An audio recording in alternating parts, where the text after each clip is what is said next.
Lockett is already Lockett. Metcalf is already Metcalf. Better how? He's not a better quarterback than what you had. You think he's better than Russell Wilson? No. What I'm saying is they'll get experience playing in big games with him, get experience in winning, and that will turn in when my young quarterback is ready to go, like the Packers did from Favre to Rodgers.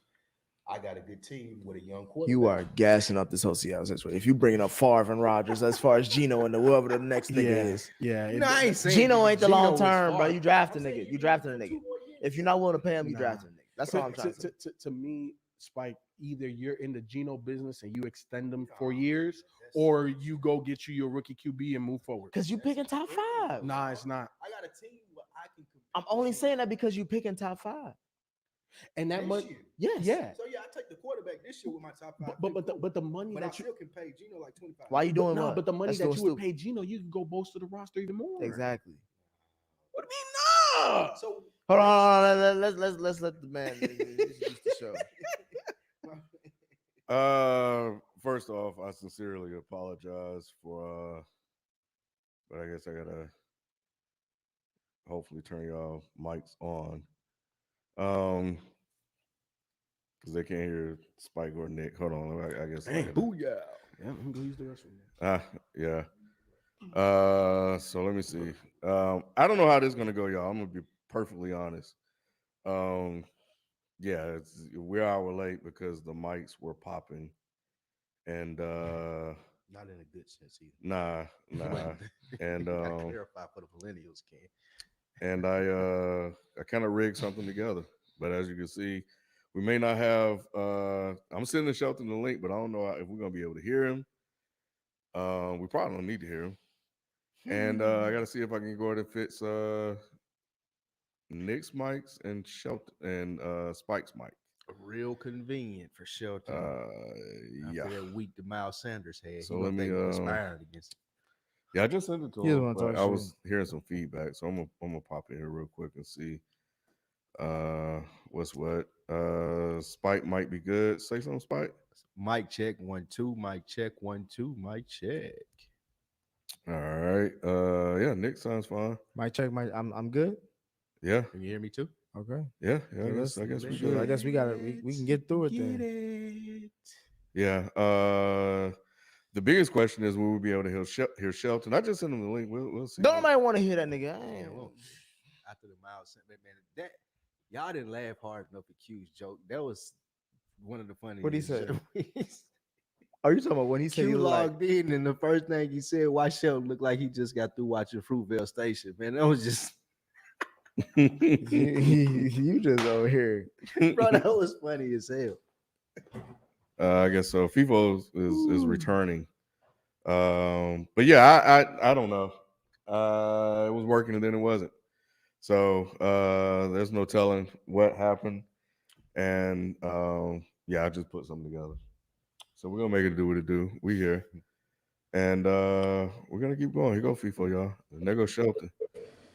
You need to hear me my takes more. We need to hear yours, Ken. The thing was, Nick, is when you were talking, I was hearing you too, and that's not a good thing. Somebody, Big Lou, what's going on with your membership perks, man? I don't know. Lost the mic, the fucking remote now. FIFO, they need your top 5 too. What's your top 5 running backs? Top 5 running backs. Shit. Right on the spot. You gotta do your updated rankings too. Y'all did that last week? Yeah, we did. Okay. We got time. We can go through the show. Yeah. All right, let me go. I'll see if I can fit Shelton in a minute. I don't know what to do with the remote, but it don't matter. Let's go. This is the place where sports opinions collide. That is sports. I'm your host, Kenneth V. Joining me on the show, we have FIFO 24/7. He's back. What it do, man? We have Spike Lou. What up, though? Nikki Duce. What's happening? And Shelton J. What's the word, man? What's happening? All right. Okay. So far, so good. Shelton, is that your son's hat? No, this is mine. Why? That's his son. Don't listen to Rob. Nah, bro. Don't listen to Rob. Look, man, we're just gonna get straight to it because you guys have been waiting too long, man. I ain't gonna even go through the whole spiel that I got, man. But yeah, y'all hit the thumbs up button, like button, and all that good stuff. And let everybody know that we here, we live. Came off the top ropes, whatever. You didn't even prepare us. This just hitting me. I'm sorry. My bad for the little hat. You know how they been wearing the big hat, bruh. This is the same hat I always wear.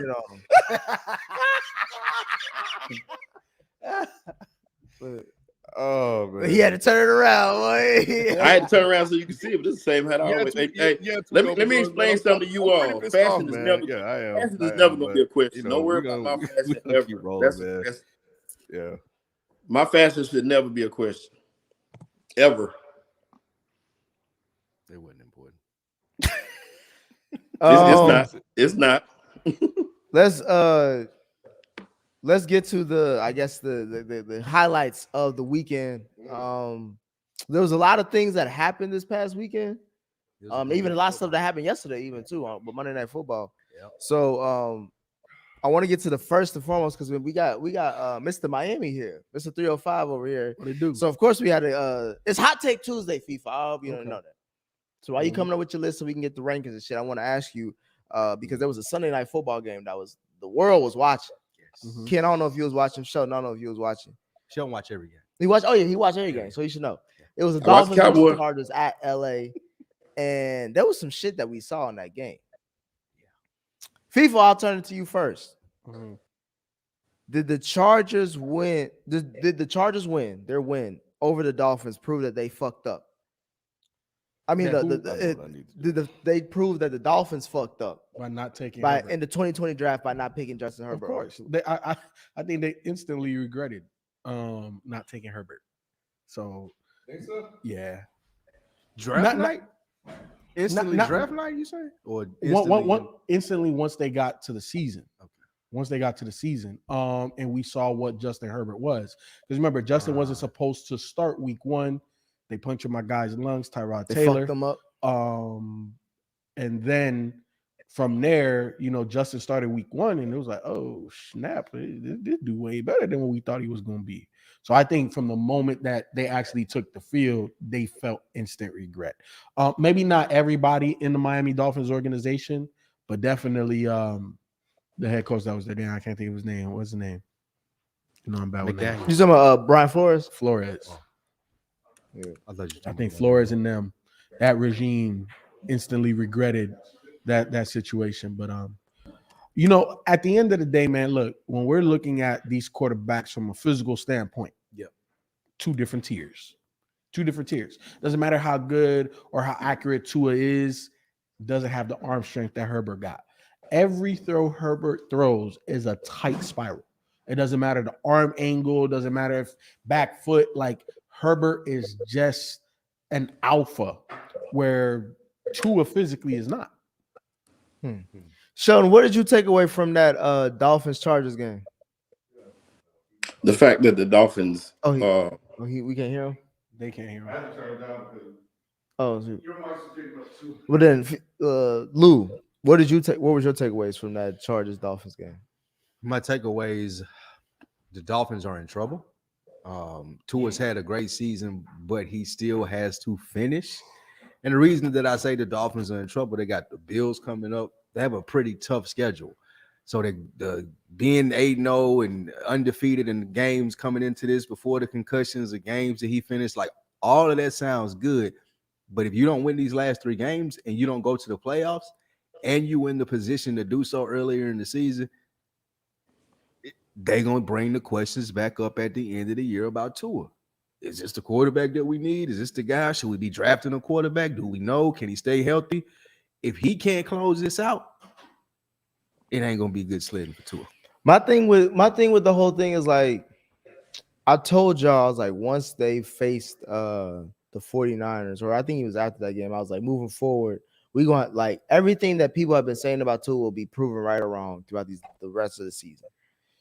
And I pointed out before I even said that, I had a little soliloquy about like the games they won and who they faced, and the games they lost and who they faced. And like I told you, I was like, if you get physical in Miami, they don't respond the way you think a team that will respond, like a playoff caliber Super Bowl caliber. Are you saying team. they soft? Right now they Dolphin soft. They Dolphin soft. Because in my mind, oh shit. In my mind, it's like you're gonna like the teams that you're gonna face in the playoffs are the ones you're facing now. They face the 49ers, they facing the Chargers, who right now are a potential playoff team. They're gonna face the Bills again, they're gonna face the Jets again, and they gotta face I think New England too. I think they face like the whole division the last few games. It's like all these teams are cold weather teams for the most part. Oh, actually, they are cold weather teams at this point in the season, and they're all physical defenses. So it's just like you're not going to be as fast. You know what I'm saying? Like the way they scored in that Chargers game was goofy as hell. Like Tyreek Hill getting a random ass receiving the league in a touchdown. I mean, he got that, but that's because that was a random ass touchdown. I mean, that was a random ass touchdown. No one like that took no skill to make that touchdown. It took a lot of speed. It took speed, but it didn't take skill. And no one else knew what the fuck was going on. So it was awareness. Like it takes skill. But I put it to you like this: man. Most wide receivers that would have caught that would have got caught. Like because it's Tyreek. I'm just saying that's not a wide receiver. He didn't do anything wide receiver wise. Great to do that. Hill play. All I'm saying is that with that being said, like the Xavier Howard thing makes sense because Xavier Howard gets cooked. I've seen that before. I saw this. So I'm cool. So that's fine. But it was like the whole time the Chargers like, nah, nigga, we gonna get physical with you. Tua was what 3 for 17 or some shit like that, or like he had a horrible rating that whole game. Not even giving just physical with him, physical with his receivers too. Yeah, because they locked. Waddle was a no-show that whole game. Yeah. Like I never thought Waddle leads the team in touchdowns as far as well. Maybe they're tied now with Tyree, but he was leading the team with touchdowns receptions before this game, and he was shut down. Mm-hmm. And that's I think that's to the point of what I was saying. Why these last 3 games are so important because now you have teams that have a game plan against Tua. It was all about the timing. It was all about like quick, fast, boom to it. It was confident that Tyreek Hill was going to be there, that Waddle was going to be there, that he could get it out to him. He knew when to throw him the ball. Now they're playing these defenses that crunch in the middle of the field. The throwing lanes ain't the same. Tua's trying to force the ball in, and that's not his strength. Tua is a timing, getting it there. He don't have a strong arm, so he want to make sure it's a which is something that thing. I love that the 49ers pointed that out. Exactly. So now you got teams that know how to play him the rest of the season. Can he overcome that? Like, what does he do? Like, what is the other part of Tua? And to me, the interesting part about that whole game was the Chargers were missing 4 defensive starters. Derwin James was out, 6. Bosa was out. Like the big names on that defense were out and you struggled and you couldn't overcome it. Now, can you struggle a possession or 2? Of course, you're human. I get it. But at the end of the day, couldn't figure it out. And that's the difference, right? Like Justin Herbert has had pretty much a patchwork O-line all year. And the 2 games against Kansas City came down to last possessions. Why? Because Herbert can overcome. Herbert is 6'5" with a cannon attached to his shoulder. Yeah, he'll belly. It takes less for him to be good. Exactly. Than it does for Tua. Everything got to be going right. Keenan Allen's been out. Mike Williams been out. That was the first game that both of them played together all season. And for all we know, that rib hit that he took earlier in the season, it appears to me that he still is hurt from that. Like he ain't been 100% all year. Look, I don't know if anyone of y'all had like messed up rib. That shit lingers. It lingers, bro. Like you literally have to rest. This man's playing NFL football. Facts. Well, to be honest with y'all, I don't know if y'all can y'all hear me? They can hear us. Huh? Yeah. Okay, bet. Okay. Hey, so we only to be honest with you, I think. You want me to do running backs? Go ahead. Say it again. I bet. So my top 5. Wait, hey, can you hear me? Number 5. I got Derrick Henry. 5. Revo. Okay.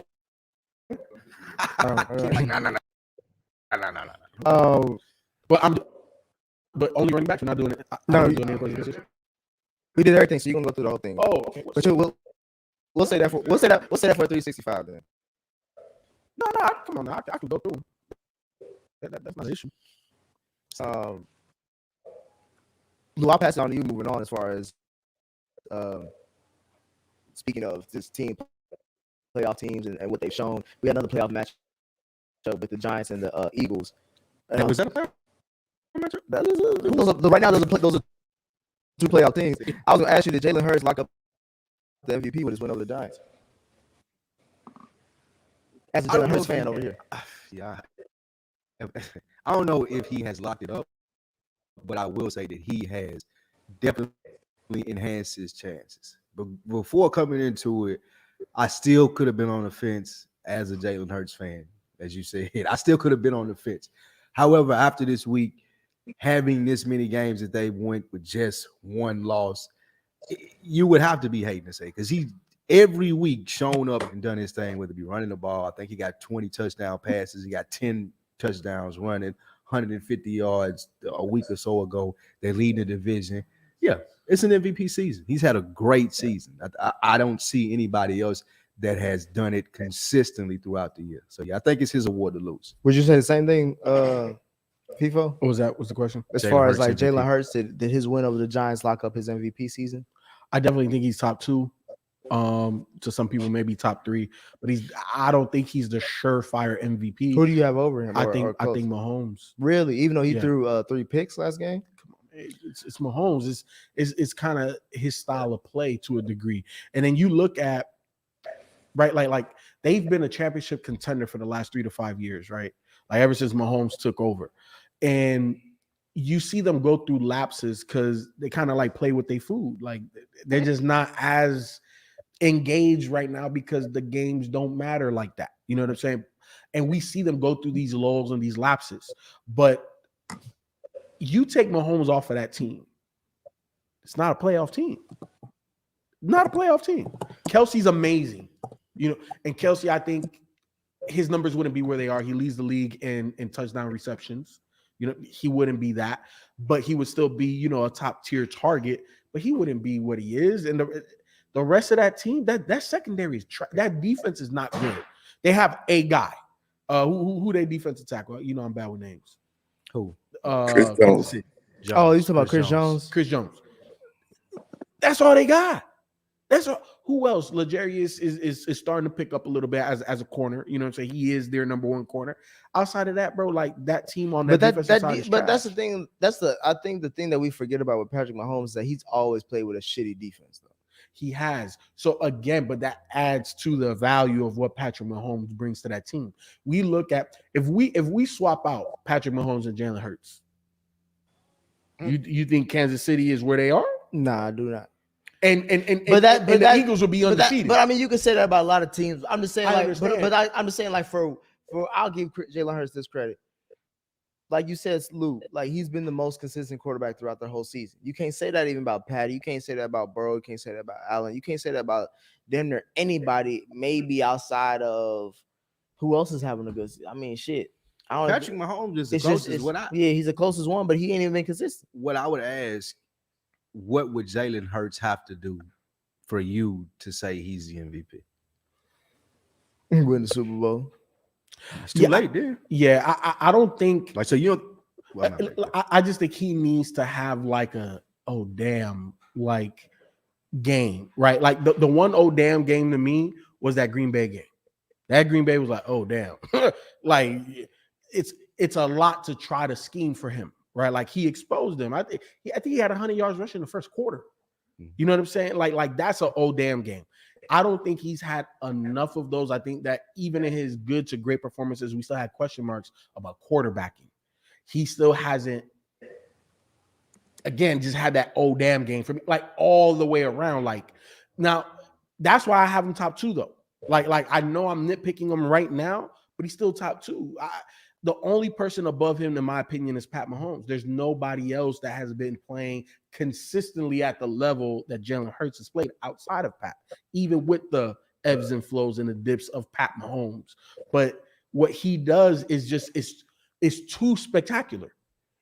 Like the way Pat that pass from the man be playing. What is he playing out there? I think the story is. I think the MVP voters are tired of the Mahomes story, though. I think that they're going to vote for Jalen Hurts. Well, I don't understand that because it's like they weren't tired. They never was tired of the Brady story. They never was tired of the Manning story. They never was tired of the Rodgers story. That. I'm just saying, like once you become anointed as the guy or the face of the league, usually they give you all your flowers and roses as much as they can. But with Patty, it's just like he's been to fucking 4 AFC title games back to back. He's been to 2 Super Bowls already. He's won one. He's won an MVP. He's won a Super Bowl MVP. It's like he's done more than anybody currently his age or younger, maybe even older, outside of Brady. And it's just like, why are we still trying to anoint Josh Allen, who hasn't even won a significant playoff game? Why are we still trying to anoint Justin Herbert when he hasn't even made the playoffs? It's like these are the niggas that they want. Yeah. They even overlooking Burrow because I don't see them really. They have to struggle to give the Cincinnati media coverage. I think because of Cincinnati, but it's just like there's certain guys that they push for, and it's like, dude, you have a guy right here. Because it's a better story. Like the Patrick Mahomes story is old though, right? Like is it? I think to say he's like it's like he's the greatest at his position. But there's always this yearning to speak to the Manning, the Brees, the Bradys. They always want the white quarterback to be the face of the league. So with Patrick Mahomes, okay, we've had the story. It's cool. Let's move on. Hence what you're saying about them pushing Josh Allen or wishing it is Herbert or wish Burrow get a lot of coverage. You know, he get more than Mahomes.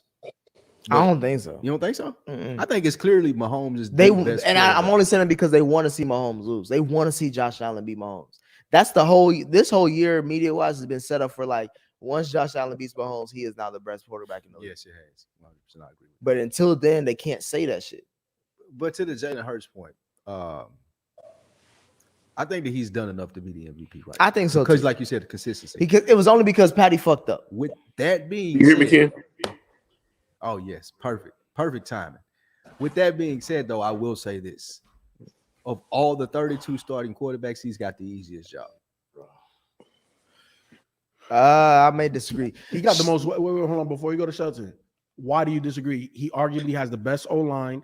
He has if not the best wide receiving core, top 2, top 3 wide receiving core behind Cincinnati and potentially the Dolphins. Defense, tight ends, bro. What? I'm only saying that because of the expectations. Expectations is Super Bowl. If he no. His expectations coming into this season were we may be getting another quarterback with that pick that we got.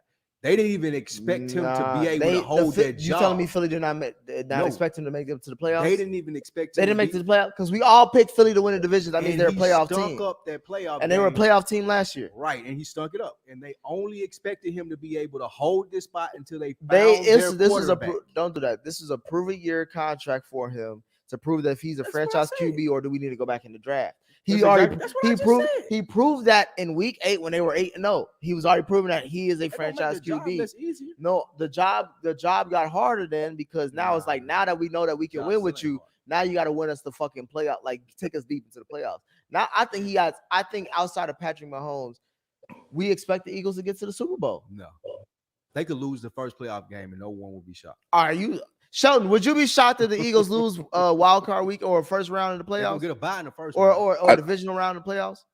Yeah, divisional round. I definitely would be shocked if they lost that game. I wouldn't be shocked if they didn't make it to the Super Bowl, but I would be shocked if they lost the first playoff game. And to be honest with you, Spike, there's no such thing as an easy job as quarterback in the NFL. I don't care what kind of weapons you have around you, and also you're only strong as your quarterback. He got to be able to get we talked about it all the time up until this point.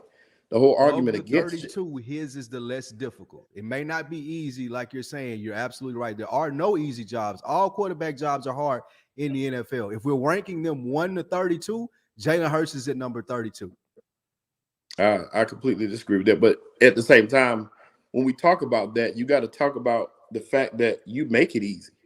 It's how you lead. And that's the one thing, like I always talked about Jalen. When I talk about Jalen, I ain't really always talk about how his skill set and all that stuff. The biggest characteristic about him that I appreciated the most was the leadership. And when you have a group of people around you like that, skill positions that can play like that. First off, Dallas Goedert wasn't Dallas Goedert before Jalen Hurts. So does not act like he was eating the world up. He was a backup to Zach Ertz. And we're not gonna say Devontae came in killing it. So he developed into that. These guys, now AJ came in on fire. Don't get me wrong, AJ was on fire. And you talked about it yourself, what you thought Miles Sanders was. So we can't say that these guys all came in here and they just all start tearing it up. They fall to the beat. They fall to the beat of the drummer. And that's what they're doing. They're falling in line, everybody doing what they're supposed to do. And it's working out. But I would be surprised if they didn't win that first playoff game that they played in. For sure. Ken, did Jalen Hurts lock up the MVP, do you? With the win over the Giants? I still think it's Patrick Mahomes. Even though he threw 3 picks? I don't think they're going to care about that. It's one game, 3 picks. They end up winning. They jumped out to a really sizable lead, took the foot off the gas, and he made a couple of bad reads. I think the defense in that game confused him a little bit. But nah, man. I mean, I think he had way too many moments this year where he was the sole reason why they ended up winning the games. We've seen the comebacks. He had a couple this year, so I think people are gonna, take that into account. I think they will look at the obstacles he's had to overcome this year, losing Tyreek Hill, getting just basically a bunch of ragamuffins at wide receiver that he's never really played with, and production hasn't really tapered off much. So they're still dominant. It's all because of him, So he's had to do more with this team than Jalen has had to do with his team. Hey Nick, I'm sorry I didn't answer that question that you asked. To answer your question, he didn't lock it up, but he's in the lead. And the only reason I say he didn't lock it up is because he has to still perform. He still has 4 more games. One bad game from Jalen, and it's over. But if he plays the way he's playing right now, he's in the lead, and he's going to take it home, regardless as to what Patrick Mahomes does going forward. So yeah, it seems like they're starting to lean that way, but I don't know. We'll see. Sheldon, I didn't get your thoughts on your reaction to the Dolphins Chargers game. It was kind of it was kind of the way I thought it would go, and the reason being is, like we talked about earlier, the Chargers took the blueprint of the 49ers and just kind of took it to them. And I think that now it's time, and instead of going after Tua and saying that they made a mistake and all that, I can't say that quite yet. What I'll say is this: now we get to see what Tua is really made of, because now everybody get their ass smacked around a little bit. We talked about a couple of years ago, a couple of people were saying Patrick Mahomes was through, because he struggled at times. So we just really get to see if Tua can get up off the deck and make something happen at this point. I think what the Dolphins need to do, if I was in charge, is kind of rely on the running game a little bit more. They kind of abandoned the run. And part of that was because what's the running back name? Wilson. He got hurt early on, and he's like the power back, like the one that eats up a lot of those yards. But if you don't have no running game to go to, because most of it wasn't getting it done, if you don't have a running game to rely on when he's not throwing the ball well, nothing's gonna go right. So that's kind of their team is not built on a run game because they got scat backs.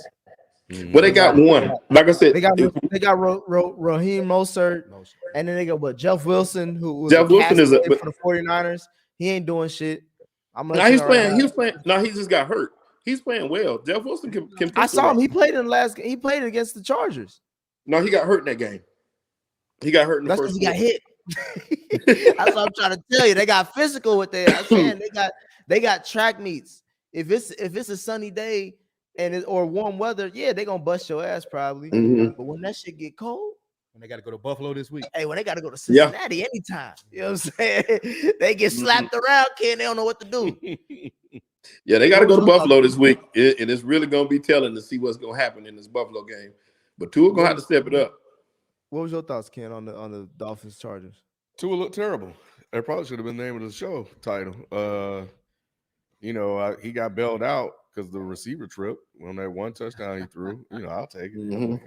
He locked up the playoffs. You had to. You ain't have to mention that. Yeah, we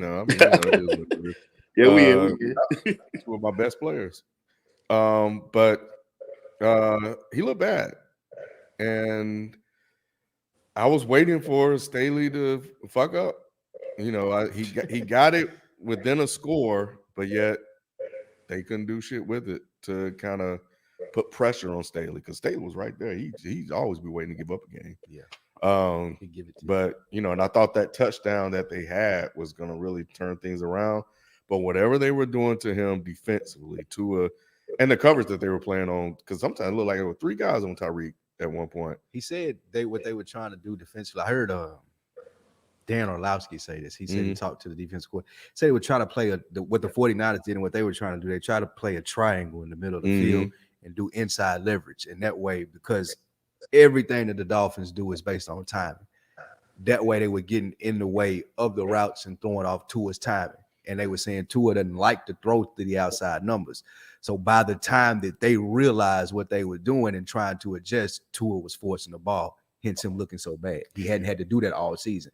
But now the worry is... he did have to do it all. He did last week before them. Exactly. So now the worry is everybody going to... Yeah, because he was facing them garbage-ass teams and when he was doing all that goofy shit in the middle. Well, now Kim McDaniel game plan to do something about it. It's enough film. Well, the question I was also taken away is, where the fuck is Jalen Waddle?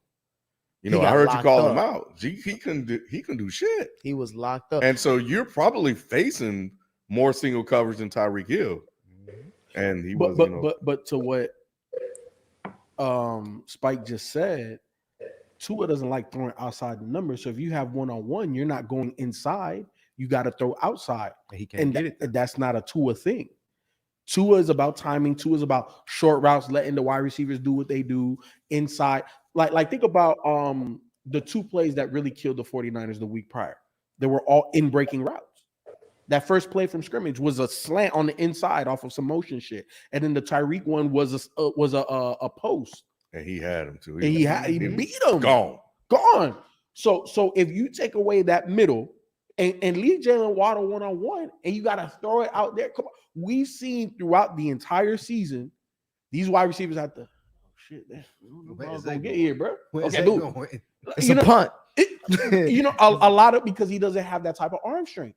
So what's the Dolphins coach? You just say McDaniels. McDaniels. Yeah, White McDaniels. Mike. I mean, Mike.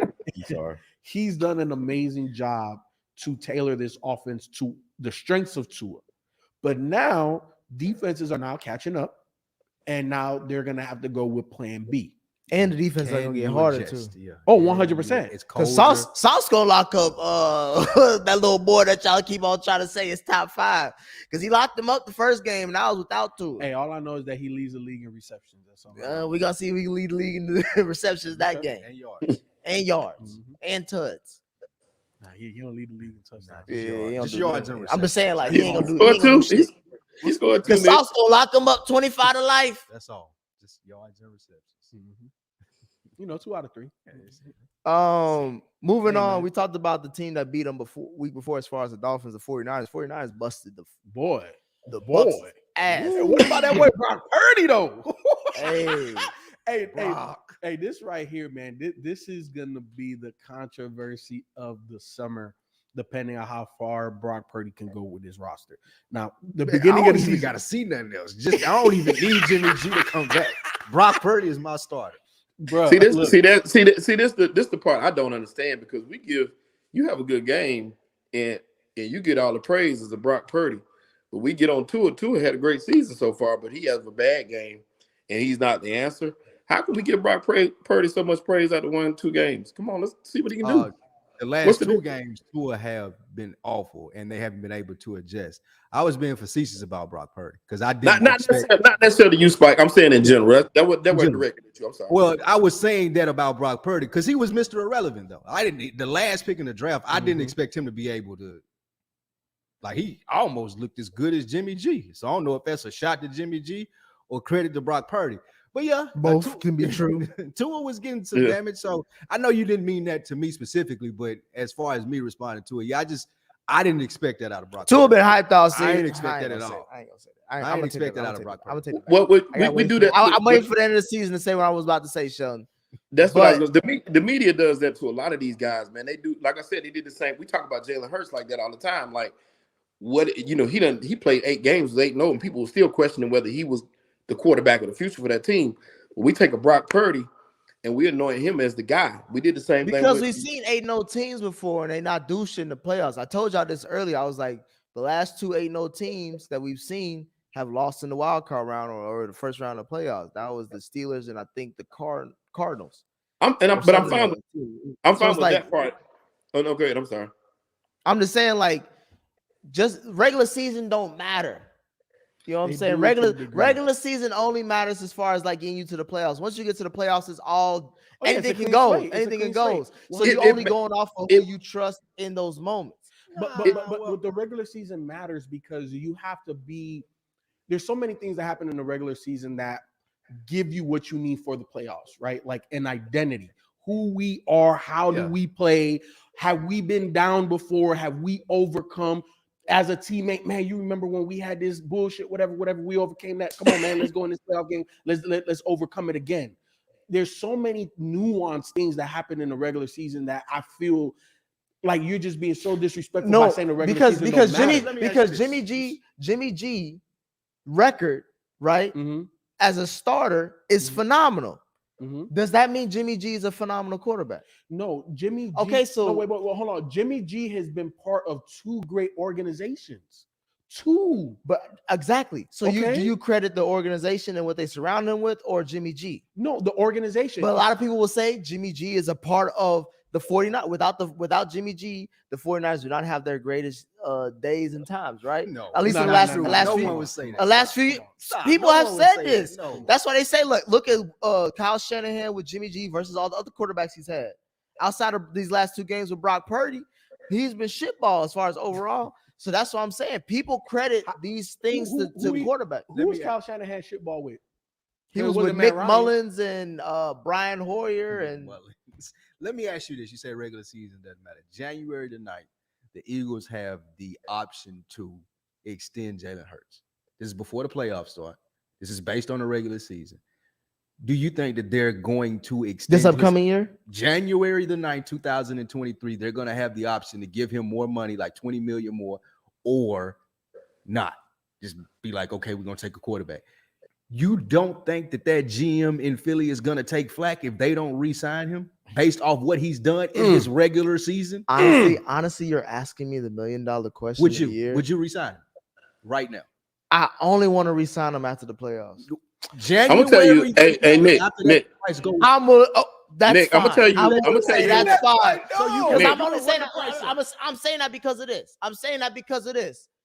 In Baltimore, they got a bona fide MVP, and they saying we need to see more film on you, my guy. Nick, if we doing that for Baltimore and Lamar, but Baltimore and Philly's two different cities, bro. It's two different it's organizations. Two quarterbacks playing for a contract, right? Two different quarterbacks. Black quarterbacks, multiple quarterbacks. Two different quarterbacks. It's not apples to apples, but the scenarios are similar as far as two quarterbacks playing for a contract. Nick, are they Nick, not? How one organization? Hold on, Shelton. The way one organization handles something doesn't dictate how the other organization handles something. Why hasn't any other quarterback outside of my guy in Cleveland, why the heck Deshaun Watson got a fully guaranteed contract? If everything is the same, it's not the same. It's a completely different organization, my guy. And the regular season makes a big difference as to why they are going to give Jalen Hurts. So you think that Jalen Hurts is going to get paid before Lamar Jackson? You damn right. Before Lamar Jackson. Yes. Yeah. I think they're going to based off of what? Nick, you looking at it. You looking at it. And health and availability and representation. Nick, that's no sense. Go ahead, Shelton. Go ahead. But the reason why he will be, Nick, is not even those things are true FIFA, but the reason why he is because it's two different organizations. Baltimore is not ran the same way Philly is. So in saying that, that's the reason why he'll get his money first. It has nothing to do with nothing else other than the fact that you got two different sets of leadership and they run it their own way. So yeah, they'll lock him up before Baltimore, but we all feel like Baltimore's wrong for not locking him up before anyway. So it just really just depends on your value to your city. It's each individual. But I'm gonna tell you, January. You think January 9th we're gonna see on breaking news, ESPN, Jalen Hurts signed up for something. You saw it with Kyler Murray. Why would they do that right now? Why would you lose your job if you don't do that? You saw it with Kyler Murray. AJ Brown, the same way the Titans GM lost their job because AJ Brown showed out. The Titans GM lost their job because they were already on a 4-game losing streak, and they lost to the. And AJ Brown was the and they lost, and they got blown out. Is this his second year? Jalen's second year or third? This is his third year. Well, he's up for extension. Oh, so he's up. Okay, well, yeah, he'll probably get paid. Exactly. But even you can say that he's gonna get paid. If you were the GM, but look at Nick. If I don't see breaking news, I'm holler. Ken, you gonna get dead ass sports from me. Nick, look at Kyler Murray, Nick. He got his money. You pay these guys accordingly. You pay them as quickly as possible. Everybody, hey Sheldon, I'm glad you brought that up. Everybody's paying attention to Kyler Murray and how he got his money. And you think they're gonna? Everybody in Philly picked the fact that they was gonna win that division, not because of Jalen Hurts on that team. It was because of everything else around that nigga. And there's a lot of QBs that's gonna be open on the market. Jimmy G is gonna be on the open market. Derek Carr is gonna be open on the open market. Trust me. I'm not saying they're better. I'm just saying they're competent enough to lead that team. It ain't the same thing. That he's doing. It ain't the same. No, they're not. No, they're not. Derek Carr, Jimmy G has a better playoff record than Derek Carr. Wait, hold on. We're gonna go through all of them. Derek Carr damn near has as many weapons, if not higher rated weapons. Maybe not as many, but higher. Devontae Adams. Before the season started, everybody would say he was the best wide receiver. That's the only weapon they got better than. That's the only weapon they got better than. Darren Waller. Darren Waller ain't better than AJ Brown. Jacobs is he better apparently himself. He a top five running back, boy. He is. Who you talking to? He is. Let's talk about it. Derek Carr has had more than enough to do more than what he's done. He's not going to. But we can also agree that coaching played a part on this season. Whatever. It's Philadelphia. Man, listen. Derek Carr, they not take like these quarterbacks have been other places. Yes. What Philly got to do to be picky about? Man, Nick, listen. Go watch some interviews of his teammates and see what they say about him. That's gonna tell you everything you need to know right there. Teammates, it don't matter. It don't matter about nothing else. No. But teammates write the but checks. the locker room is a big thing. And to Shelton's point earlier about Jalen Hurts' leadership, that goes a long way inside of an organization. What did the locker room mean when the Raiders let go of the coach that brought him out of the it helped Nick Foles. It helped Nick Foles. They got a whole shrine. They got a statue of that nigga. They sent this ass out to Jacksonville the next year. Well, that's because they had I'm just somebody saying, else bro. in place. When we They talk only about saying that because they winning, bro. exactly. If these niggas were losing, they wouldn't be talking about Jalen. Like You that. damn They right. wouldn't be resigning. Exactly. I agree. I agree with that. So if it's that fickle that we can get anybody in there. The point that he was saying that the regular season doesn't matter. Oh, I got a point to that. It does. Okay, That's all we were saying. Your Hall I of got Fame. I got a point to that think too. they're if the I gotta- Eagles wait a pay minute, wait a Jalen minute. Hurts Nick. January 9th before he plays the payoff game, Nick, let me show you how I much. could call that foolish. Nick, let me show you how much the regular season matters. A couple weeks ago, you asked the question about the Buffalo Bills, and you said, were they the third best team in their division? Was that correct? Yeah. Remember you asked that a couple weeks ago? Now do you know Buffalo's the number 1 seed in the AFC? And the team that you talked about above them, the Jets, are not even in the playoffs. That's how much the regular season matters. Currently, right now. Right, but what I'm saying is that was their last seed, I think. that was no, they're out. They're out. The Chargers won, so they made. Oh no, because Yeah, the the Pats Chargers won last night. That's because the Pats And won last night. the It was Patriots fluid, the right? But no. Is it not fluid?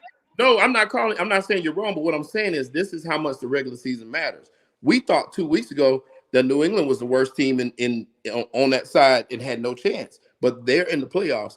And the Jets, who you thought was second 2 weeks ago, they're out. That just shows you how much the regular season matters. Do you think the New England Patriots will make the playoffs? At this point, I think they will before the Jets. Yes, I have no faith in the Jets, and that goes back to show you. Moving forward. Do you think between the Jets and the Patriots, the Patriots will make the playoffs over them? The Patriots will make the playoffs before the Jets, and I say that too. And that's another thing that goes. When we were talking about Brock Purdy just now, that's the same thing. I'm impressed with him. He had a great couple games. I'm really impressed with him. But at the same time, we need to temper those expectations because these guys, it's easy to do it when ain't nobody got no tape. We already know how that go. We did the same thing. We hyped up Mike White. You know what I'm saying? And you know he took a beating. I ain't saying Mike White next up, bro. Chill out. I ain't saying he played next up. But they should have beat Minnesota. What's his name? Braxton Berrios dropped that. Like that was a touchdown to win the game. That was not. And he showed a lot of moxie. But you talk about locker room in that last game against Buffalo. I thought he came back. Bro. He came back. But what I'm saying is, you know, a lot of those guys, they get a lot of hype. They get a lot of hype, man. But they still ain't played yet. Like they ain't been tested like that yet. So Brock Purdy ain't felt no pressure yet. And that's why I'm saying, going back to Jalen Hurts, I don't think Jalen Hurts and the Eagles have been tested like that for real. Because I called it out since week 3 that they got the softest schedule in the NFL. Do your job, bro. Did you? But that's why I said the regular season don't matter because in the playoffs is what will solidify him. Let me ask you something, Nick. Because at the end of the day, right, like the greatest players get elevated to the Hall of Fame. Even if you had like a dominant like playoff run, but your regular season numbers aren't there, you're not making the Hall of Fame. You think Eli Manning's making the Hall of Fame? Yes, he got. Why is he making the Hall of Fame? Okay. Yes, he is. Is it because of the regular season and anything he did? Because what's his regular? Do you know his record in the regular season? I tell you this: Aaron Rodgers makes $50 million a year. He got 1 Super Bowl. What does that mean? It's the highest paid quarterback. You think he regular money? You think he would get paid $50 million a year if he did not have regular Super season? I'm saying if he did not have that Super Bowl. Yes, it was 10 years ago. I'm saying if he did not have the Super Bowl, you make $50 million. Absolutely. Yes, absolutely. 10 years ago, 100%. he was in that Super Bowl. 100%. He just signed that contract this year. Yep, 100%. Peyton Manning for a very long time was a regular season champ. Drew Brees, regular season champ. He won a Super Bowl in 2006. In the regular season. He won a Super Bowl in his first 10 years. In 97, 96, 97? Peyton. 97. So he won a Super Bowl in 10 years. Okay. That's a long time. I know. He won a Super Bowl in 10 years. Season is basically what. Do you think Jalen Hurts is going to win a Super Bowl in 10 years? I don't know. He could right now. If he don't win, if Jalen Hurts don't win a Super Bowl this year, do you think he's going to win it again in the next 5-6 years? He could. With the way the NFL is right now. That's hard. All right, then. So that's why I said if they pay that nigga January 9th before any of these playoff games, because the last time we see them, because we have playoff tape on. Speaking of tape, we got playoff tape on a nigga. We see what he look like. Let me ask you. We got playoff tape on Dak too. That's on tape. The same quarterback that we see today. Do we know that? Yes, because he's gotten better. How do we know that He's gotten better as a passer? I'm saying in the playoffs because we talking about Nick. Answer the question because you be trying to move the shit. I'm not moving it. You asking me the question. I'm asking you the question. question. I don't know. I'm telling you, I don't know. How do you not know? If we saw the tape of what he looked like versus I what he looked like see him on a stacked squad. And he's balling like everybody else thought he would. Am I not right? Did we not? Nobody. I have the list of the division winners that we all picked. Nobody over the Dallas, the Dallas Cowboys, who before this season, talent-wise, were the best team in that division. It wasn't until just now this year that we said Philly got a nice, really, really nice squad. They signed a lot of niggas, and Jalen Hurts. All he got to do is not sneeze, and he good, right? That's why we all picked him. So now we're saying we're gonna pay this nigga because the squad is good. I'm with Nick. You gotta see. You gotta see him. There's a lot worse that you can do with quarterback than Jalen Hurts, and that's how the Eagles are gonna look at it. But you can also they're gonna pay him for being a middle manager. Nick, I'll give it to you. Wait. Who's better, Ken? You could drop somebody. Who? Hey! I'll give it to you. You might be right though, because you asking me. I ain't a scout. Hey, Nick, you might be right though. You might be right. Willie, my ball. 2 years from now, they got Ryan Leaf, and they're gonna be like, "Damn, where Jalen Hurts go?" Nick, why are we acting like Jalen Hurts is a Caitman's kid? He's proven himself to be capable enough to go 14-1. He's proven himself to be an NFL starter, right? In a down football year, though. Yes, right? absolutely. In a down football year. Yes, down. Who's in the NFC that's challenged him outside of his own division? But the whole league sucks. But that's even more to the fact of I would pay him because he's already established that at least he can do it in the regular season. Like we're talking about the Eagles. We ain't talking about a team that got 5 or 6 Super Bowls. It ain't the Patriots. But I'm saying, so if they got a team that can keep them relevant the next 4-5 years, that's Jalen Hurts' job. He's not going to win 3-4 Super Bowls. No, this year right here may be the best opportunity for him to win a Super Bowl. Like said. However, that's the Eagles. It ain't the Patriots. He's on the same shit that Joe Flacco was on in Baltimore when they told that nigga, you better take us deep in the playoffs or win us a Super Bowl before you ask us for any money. And he won him a Super Bowl, and they got paid. Did they pay him? Hey, hold on. Did they pay him in January or did they pay him after the Super Bowl? And the price went up. Okay, that's fine. We got any organization, especially Philly, will cash out for a Super Bowl. Joe Flacco has never had a season like this, though.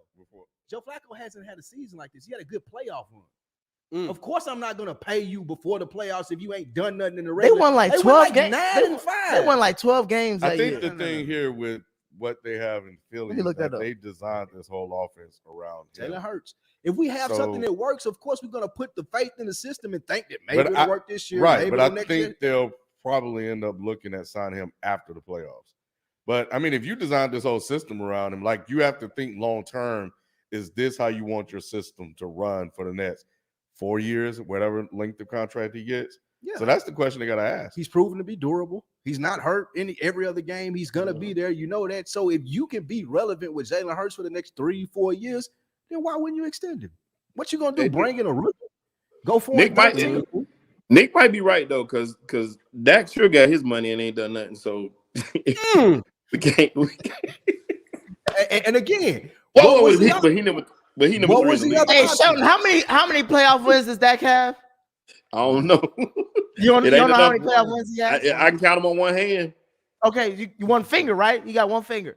Yeah. Yeah. How many fingers are you holding up for Jalen Hurts? None yet. He's only played in one playoff. He's only bring up Dak Prescott and Jalen Hurts. He's 0-1. No, sir. He's 0-1 in the playoffs. Let's say Dak don't win the playoff game this season. Then you're saying that they're on equal playing field. Then, yeah, at that point, yeah. It was a simple answer, yeah. I guess. Now, if the litmus test is winning the playoff game, then I ain't really worried about that. I mean, this, like I said, Jalen's 0-1. He's only been to the playoffs for one game so far. So, if Dallas goes into Philadelphia and beats them by a field goal, it's not a unsuccessful year for Jalen Hurts. You think he's going to get paid after that? Yeah. Yes. Why wouldn't I? He's going to get paid regardless because, look, let's just say the Eagles don't want to pay him. There's a whole bunch of other teams that need a quarterback. You mean to tell Baltimore calling him? Baltimore? You don't think San Francisco will call him? San Fran don't know what the fuck they want. Arizona. No, San Fran do know what they want to do. Arizona, damn sure to get him on the phone. Well, nah. Arizona is a dumpster ain't gonna fire. be back until this time next year. I understand, but they're paying Kyler too much. You can't pay two quarterbacks. You can't pay two. Like, bro, you can't. There's only two positions. Yeah. You can't buy your wife and a side chick a house. You gotta buy. One of them gotta get an apartment. One of them gotta get an apartment. Oh, hell no! Let's get to these picks. I'll ask other questions while we get to these picks. It was an interesting week 14. It was. A lot of y'all went 5-3. I ain't gonna hold y'all. A lot of y'all went 5-3. I did not. Everybody else did. Everybody else went 5-3 with their picks. I went 4-4. I was 500. Sorry, it's Giants. Yeah, that's the one I fucked up on. That brings our totals to Sheldon is the lead dog with 62-35. Up next, we have FIFO 59-38. After that, we have Lou after that, we have me at 54-42. Then we have Lou at 51-45. And then Ken is in the basement at 47-50. Under 500, Karen. Ken, correct me if I'm wrong. This is the last episode of the year. I was gonna ask y'all if y'all wanted to do next Tuesday. Let me know. Yeah, we'll talk about it. We'll talk about it. But if it is, I have the picks for now. The best games between week 15 and 17, 3 best games of each week, in my opinion, for us to pick. So we'll pick those. And if we come back next Tuesday, we'll talk about what we saw. Yeah, but right now it's scheduled to be that. So it might be a surprise. Yeah, it might be a Christmas gift for you. Check your mentions or notifications. Let's get to it. With week 15 coming up, the top 3 games that I see, the first one being the 49ers at Seahawks. We're talking about playoff teams. This is a playoff game, divisional game. Sheldon, who you got? Give me the Seahawks. Wow. This is the week I'm ground on Shelton, boy. Come on, people. I got the Seahawks too, man. Let's go, Gino. That's last words. I'm picking the Niners. I'm sorry. That'll do it. I thought the only Brock that I fucked with was from Pokemon, but it's actually on the 49ers. Who you got, Kim? Brock, man. Damn. Dirty Purdy. Hey, he said I'm ugly, but my game Purdy. Who you got, Fifo? I got the Niners. Too much defense, man. Too much defense. Gino falling back, y'all. He is falling back. But he been balling though. Up until this point, been like, it been kind of the last couple weeks. It's like it's only a matter of time. I feel you can't. I'm not. Look, at the end of the day, I was talking about this particular season, and up until this point where he's been a little shaky the last couple games, he's been balling. I'm still impressed with him. Me too. I'm still impressed with him. Because I didn't expect this. Not at all. Not at all. I didn't. You're the only one that expected the Seahawks to be in the playoff talks at all. Mm-hmm. I did not expect for this roster to be as cohesive as it is currently, and I did not expect Gino to be playing at the level that he's playing. They just lost to the Panthers. I feel you. Panthers might go. Panthers might be a division winner. Yeah, anybody could. I'm rooting for the Panthers because of Steve. What's his name? Wilkins or Wilkes? Steve Wilkes. I'm rooting for the Falcons. Ain't that the nigga from Jerry Springer? Mariota out. I'm rooting for the Falcons. That way, if the Falcons went out, the Cowboys will come here the first round of the playoffs. I'll go with that thing because you know who's gonna start that game. My boy Desmond Ridder for the UC. I love we out here. That. I love to see that. Next game we got Miami at Buffalo. Miami going to it ain't one man. You know what? I'm gonna actually go with Buffalo. Yeah, give me Buffalo too. You going Buffalo too? The kill. It's the kill. Yep. You got my Mr. Miami. This is 305. Look, every time I be asking him where his loyalties lie, this nigga always. I think I'm gonna go Buffalo. Yeah, it's unanimous. You going Buffalo? It's not. You going? Oh, it's not going. That's why he in the dumpster. It is. I don't blame you, Ken. Sheldon, you going Buffalo? Oh yeah. All right. Well then, Sheldon, I'll start with you. The last game we got, the rematch no one asked for, but it still has playoff potential. The Giants at Commandos. Give me the Commanders. I almost call them the commies, but they told me to stop saying that. Who you got, Sheldon? Washington. Where are they playing? In Washington? In Washington. Yeah, it's looking real shaky. Washington ain't no home field advantage, nigga. Fuck out of here. I'm going with the Giants. Jeez, you ain't learned your lesson yet. Give me the Commandos. I need the Giants to lose. Actually, they've been losing. Like I told you, I had a little faith in them though. I thought they would surprise me. They played the Eagles good for that first quarter. First quarter, that like first quarter, 12 minutes. They Wait, but what did y'all watch that game? The Eagles scored the first time they had the ball. They did not play well at all. Huh? Like the first. They didn't play well at all. First drive. It was like 7-7 at one point or 7-4, something like that. It was 14-0. Never mind. Yeah, it looked a little rough for Hurts, I would say. For the first 30 seconds. No, it don't. I didn't see that. Who you got, FIFO? Washington. Who you got, Ken? Ryan Dabo. Commanders. Hey Nick, what's up with Saquon, Nick? He's been he's probably almost gotten almost as much carries, top 5 in carries. They just been beating him in. Pause. Like man. Like they have nobody to throw to. Daniel Jones is your quarterback, and your offensive line is playing above average. I would say it's playing really well, but that's all you got, bro. It's like so. It's not a lot of help. I was focused, but still, even with that being said, and he's become ineffective as the season has gone on. Would y'all pay him? I would pay him.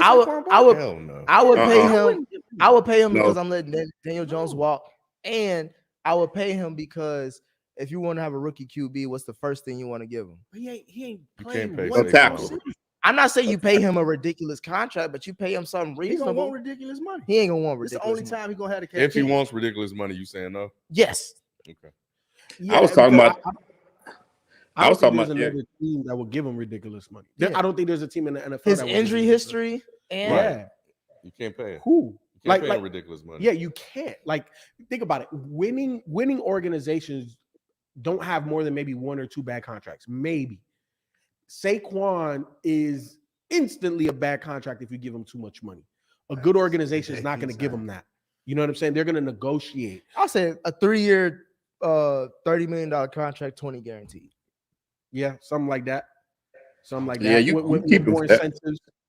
You know, like maybe $10 million in incentives. Because then you can say you average $10 million a year. You get paid again. You'll get earlier to get your check again if you want to. The crazy thing is, I think that he's going to be looking for Derrick Henry. Oh no, but he hasn't had Derrick Henry production. Those are the biggest running backs, though. Like McCaffrey, Henry. I think he's going to be looking for something in that range. Yeah, he ain't even got Miles Sanders production. Exactly. So yeah, that's saying a lot. He's not going to get that type of money. Again, I think if I'm an organization, even if I'm Saquon, like an incentive-laden contract will be in both parties' best interests. I'm gonna go earn my money, and it makes sense for a winning organization to give me that type of contract.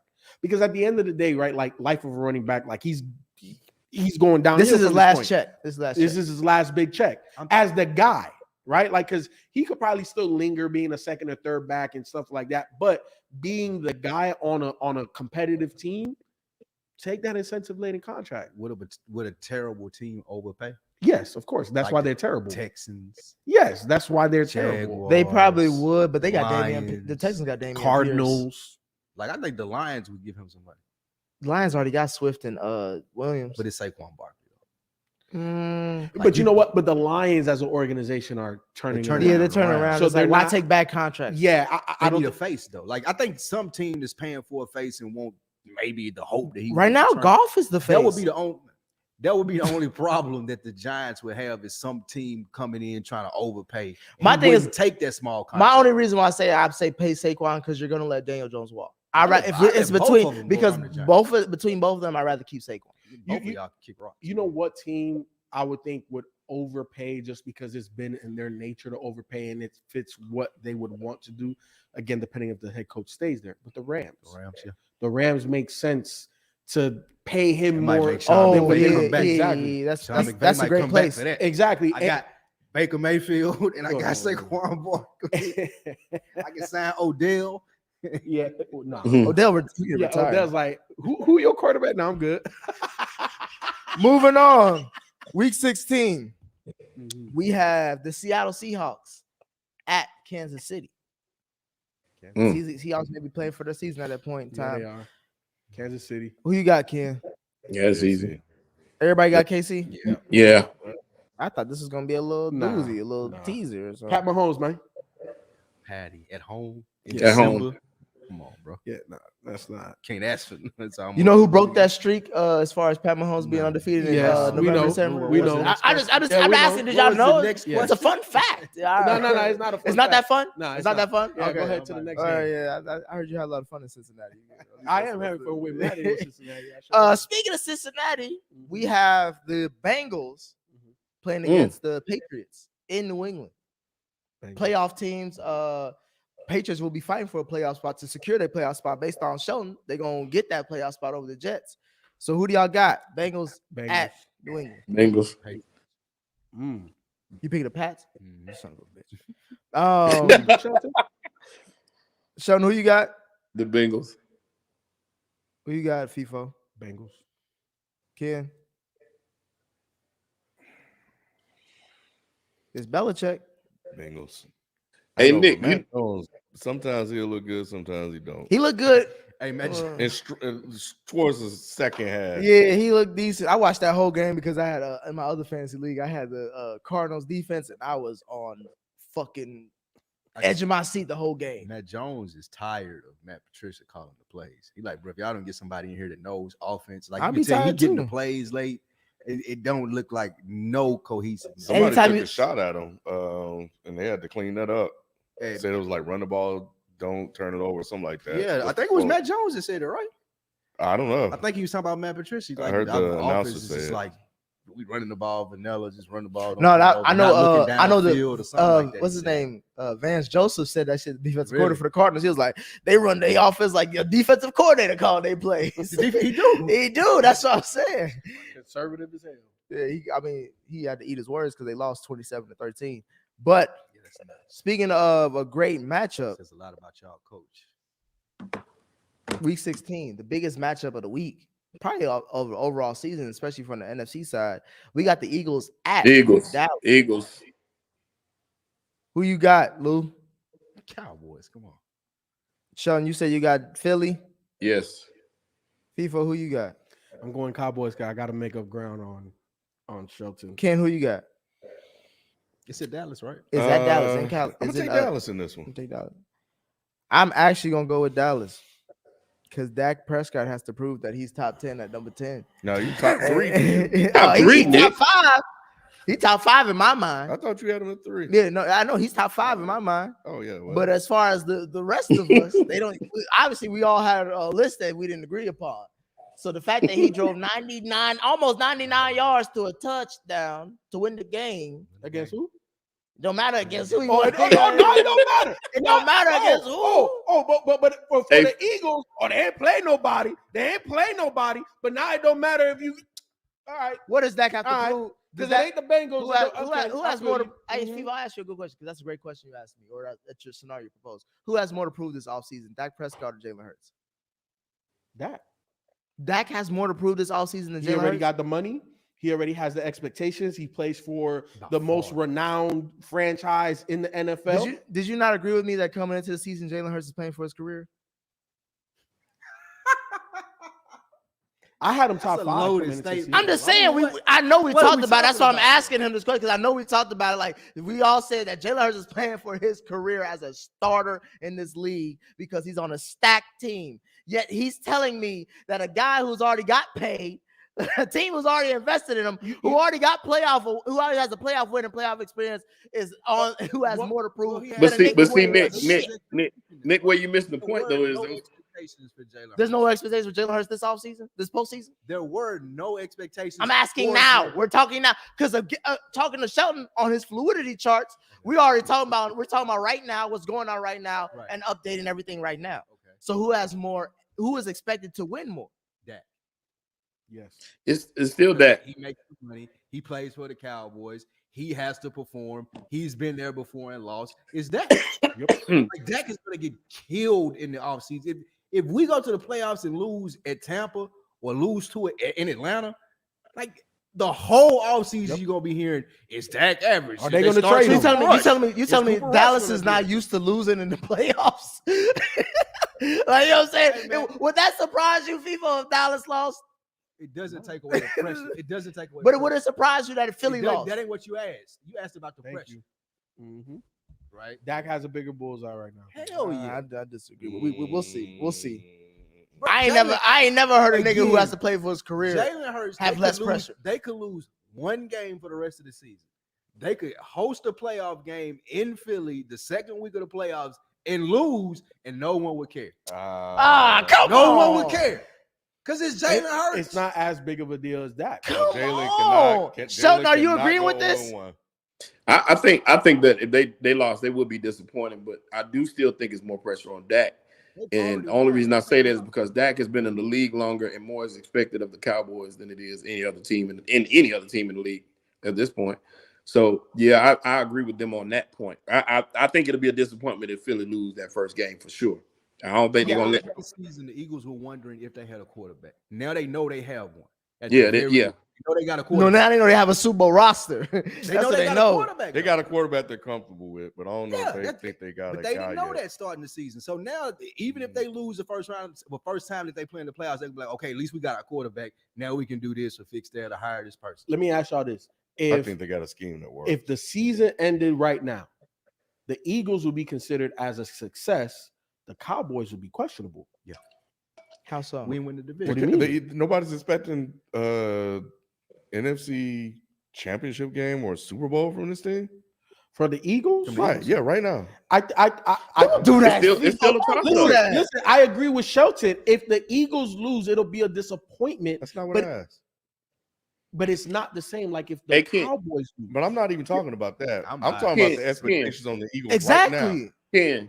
Ken, I would even go as far as to say more people still are predicting that the Cowboys are the team to beat. I hear that more than I hear anything else. No one's asking about predictions. We're talking about expectations. So that's the same thing.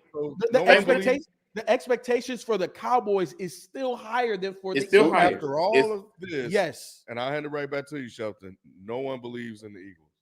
No, I still think a lot of people still they believe in them and they see what they're doing, but a lot of people feel like you feel, and they still feel like they need to see more.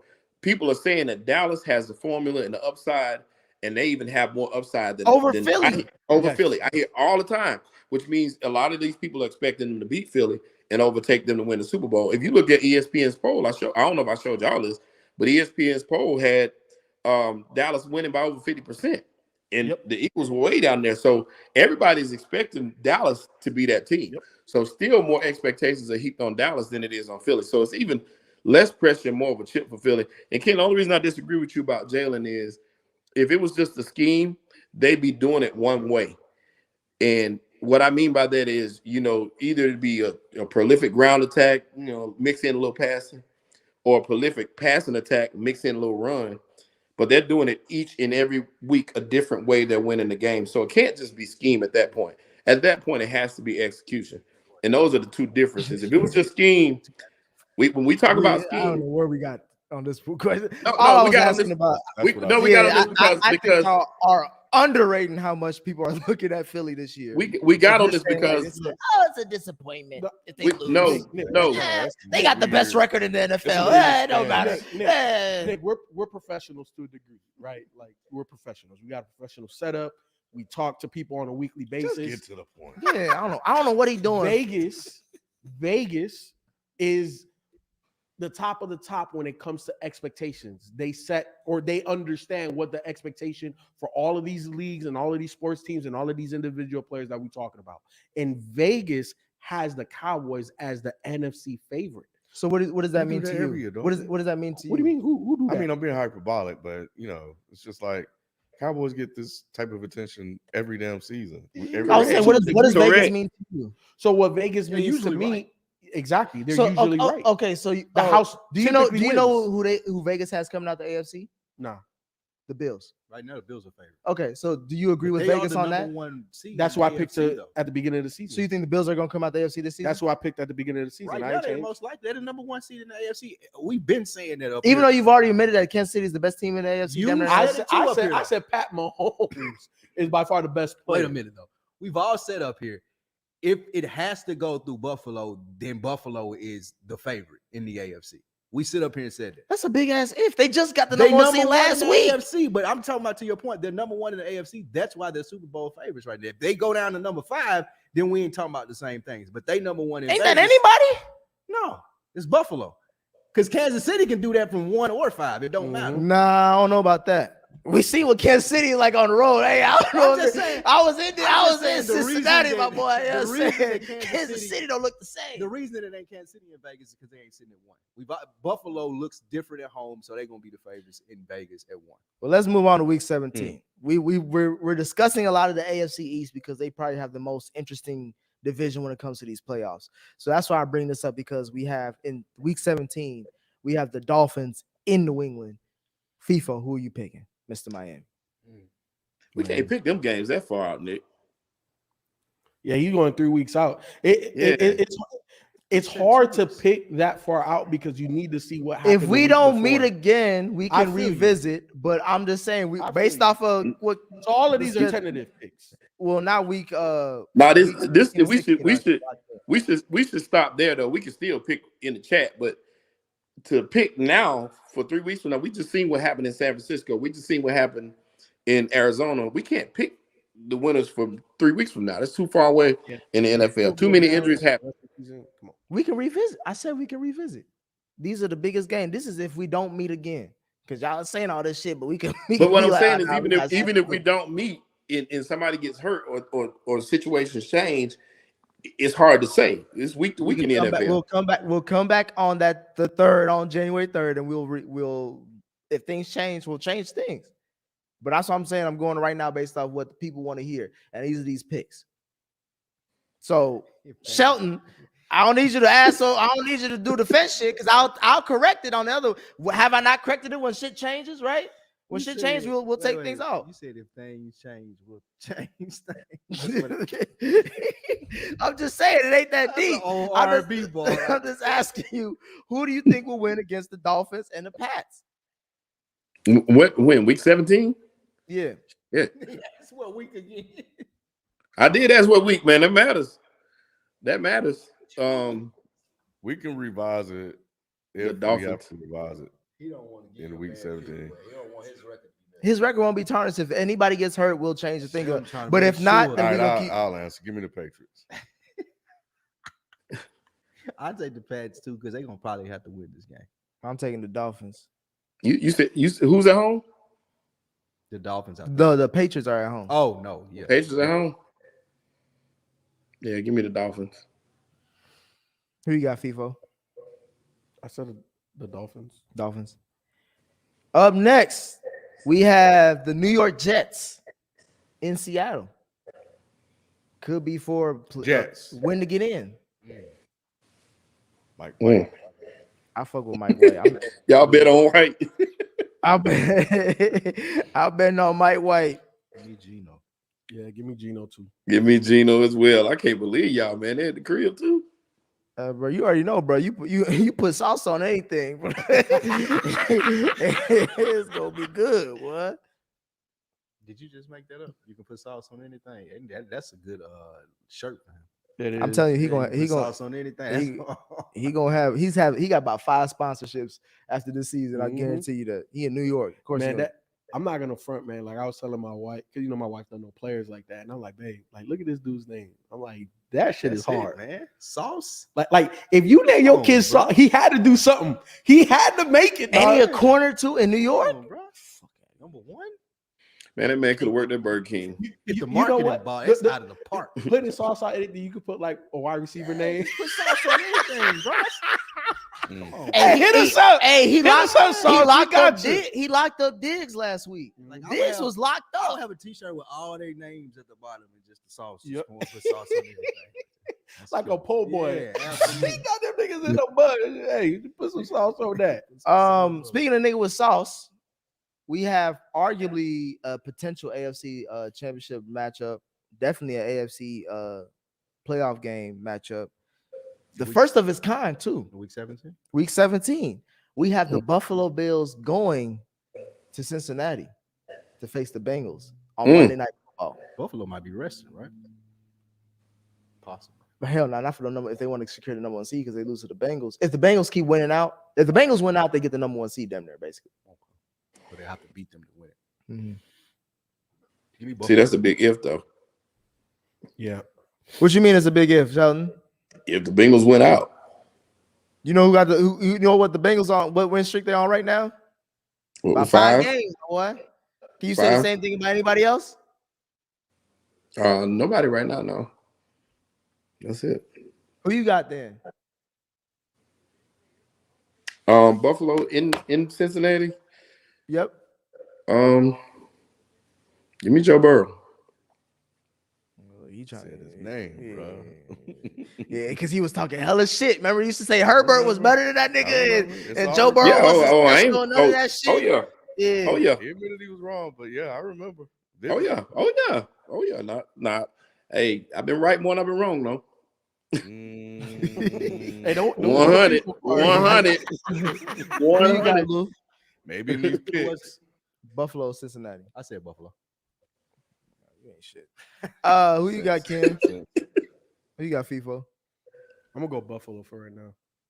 You said for right now, unless there's any injuries, this is what you got locked in. Nah, bro. Come on, man. It's week 17. Bro, I might not see you until the new year.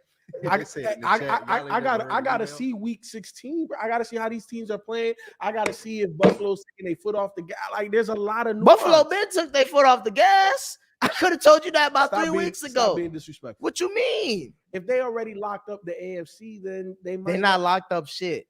They gotta go to Cincinnati to say before they even understand what the meaning of locked up means. Look, man, my week 17 picks are fluid. It's on the record. Well, you guys, this I gotta see week 16. I didn't think our cycles was gonna be going off like this. Look, you on the 500. You can't even talk. I'm right there. I'm right there. No, how many behind me are you? I'm about to show you. I'm about to tell you. How many behind me are you? A good 6 or 7. I'm a good 5. Yeah. Close enough. You know I like to round up. You ain't think I was gonna say 5. I'm right there. Get your picks right. My picks been right. I don't know about all that. You do know about all that. We gonna see. I'm only chasing one person, and he got me by 3. That's why you hedging your bets on week 17. What I'm saying is, talking about some, I gotta see what football. I gotta see, bro. Look, football is literally week to week. I can't predict 3 weeks out. So then, why did you give us a Super Bowl prediction at the beginning of the season? Because we have to. You know what I'm saying? Like we do these things, kid. Like I got it on record. Like niggas like I can't call it out. Man, I gotta see week 16 before I can solidify week 17. I just do. All right.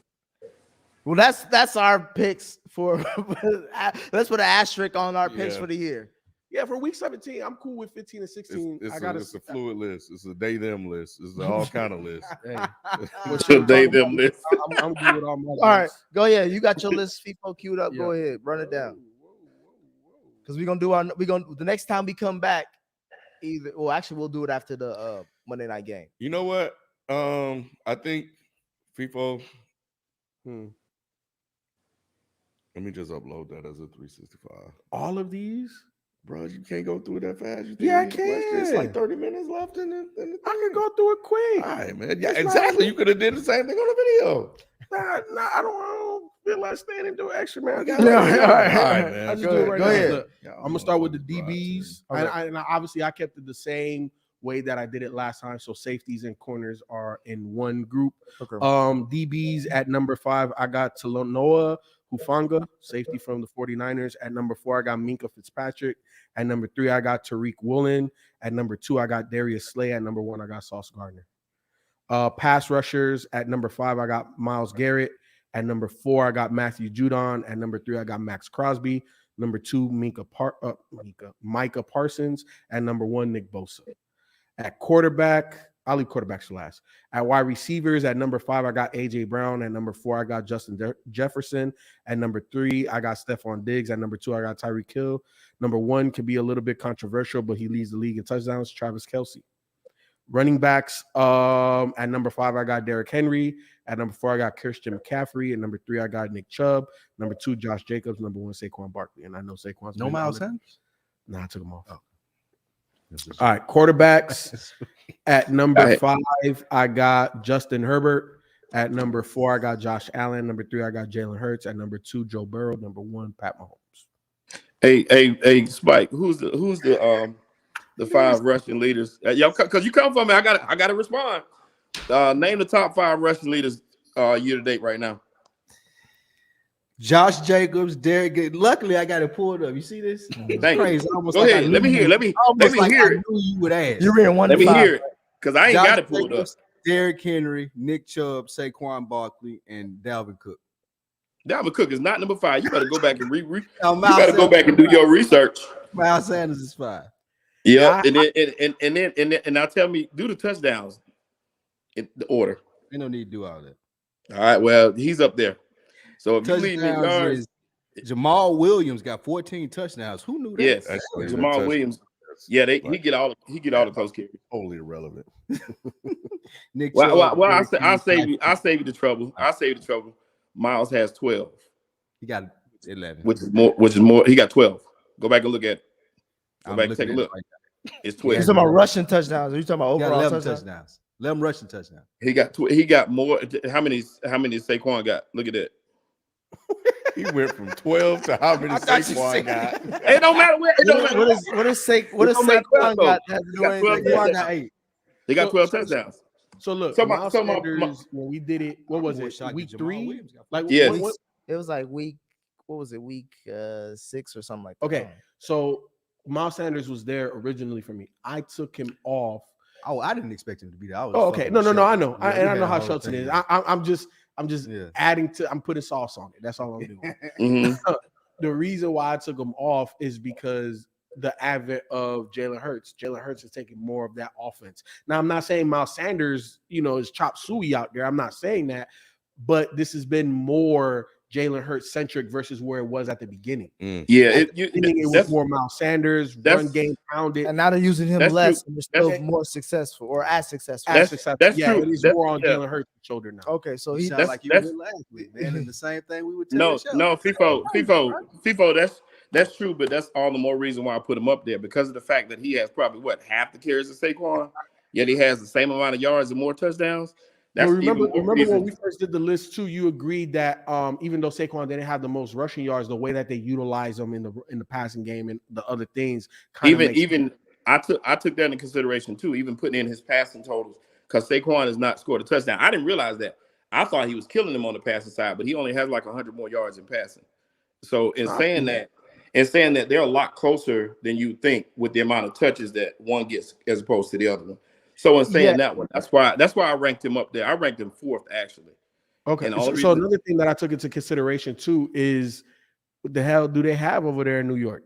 It's literally just Saquon. So when you look at the average per attempt, Saquon is at 4.3, where almost all of these other guys on my list are over 5. To me, that just shows that they're loading up the box, and if they take Saquon out the game, the defensive coordinators feel like they have a perfect chance to win. All the more reason why, to me, out of all the running backs on this list, he has the least amount of help.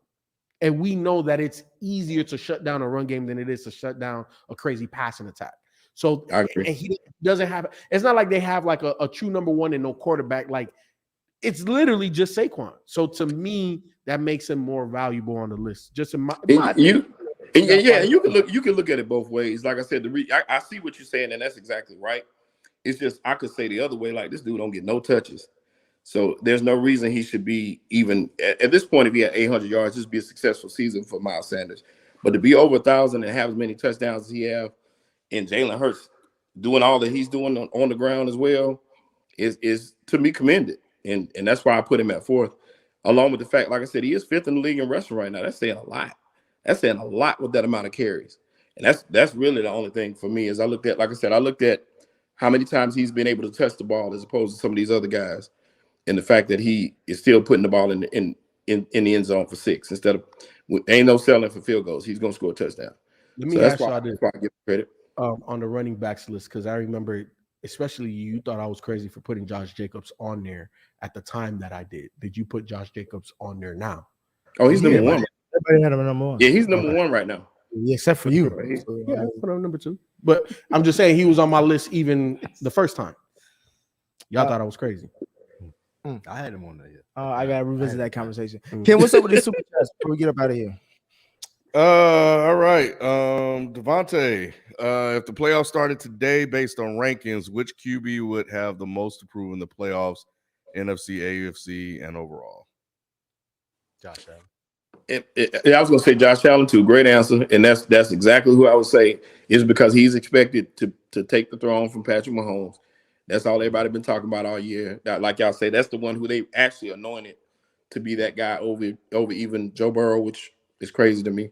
But that's who has the most to prove. Period. Anything less than a Super Bowl appearance, I feel like would be a disappointment for him. For who? Yeah. For Patrick? No, Josh Allen. Josh Allen. Oh. Josh Allen. He already did everything else. Yeah. It's Super Bowl or bust. Super Bowl or bust. What I mean is, Nick. He went to the I'm just saying, what bro. did Joe Burrow do? He went to the AFC championship game and he won it and went to the Super Bowl. Exactly, but he didn't win the Super Bowl, right? He did not. Exactly. So what I'm saying is Josh Allen has done everything except for make it to the Super Bowl. So he's done everything else. He hasn't beaten Patty in the playoffs. That's what I'm saying. I'm just saying, bro. Like when you say Ken, when he says everything else, does he mean everything or does he mean some things? Everything, because he's done some things.